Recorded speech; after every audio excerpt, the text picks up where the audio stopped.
शिवपुराण स्कंद पुराण में ये वो स्थान कहा गया है कि जब शिव जी ने कैलाश से पार्वती के साथ माँ के साथ यहाँ आए थे तो ये रमणीक स्थान इतना उनको मोहित कर गया तो वो यहाँ पर विचरण करने लगे और सबसे बड़ी बात है कि वो पशु रूप में करने लगे।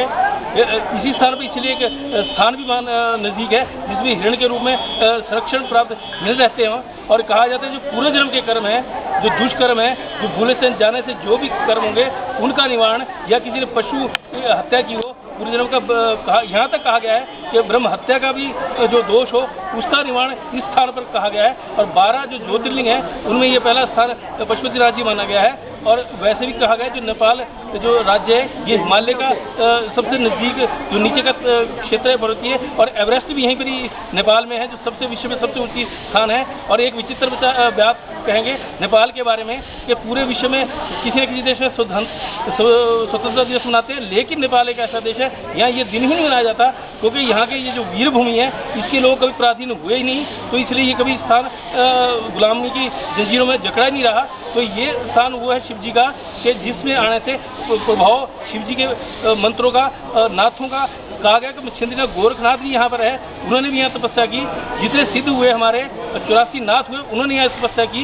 और आज के समय में जो कहते हैं लोग जो लोगों से ज्ञात हुआ है कि किसी रूप में अलग अलग स्थानों पर शिव जी का पशुपतिनाथ जी के रूप में रहा गया। और यहाँ पर ये हमारी संदेश देता है कि जो शिव जी ने जो नंदी उनके वाहन रहे कि पशुओं की हत्या के लिए इस स्थान से एक संदेश जाता है कि पशु हत्या के लिए शिव जी ने भी मना की है। तो ये स्थान ऐसा है कि जहाँ पर ये तंत्र क्षेत्र भी कहा गया है पूरा नेपाल। और पशुपतिनाथ जी के द्वारा जो भी पूजा पाठ करता है अनुष्ठान करता है शिव जी का उनको मंत्रों के आज भी जो सिद्ध स्थान ये माना गया है। तो इसमें इस बार जो विशेष रूप से नव संवत आएगा उसमें यहाँ विशेष रूप से क्योंकि ये पूरे विश्व में एक हिंदू राष्ट्र है और यहीं से विक्रमी संवत की विशेष पूजा की जाती है जैसे पूरे विश्व में की जाती है।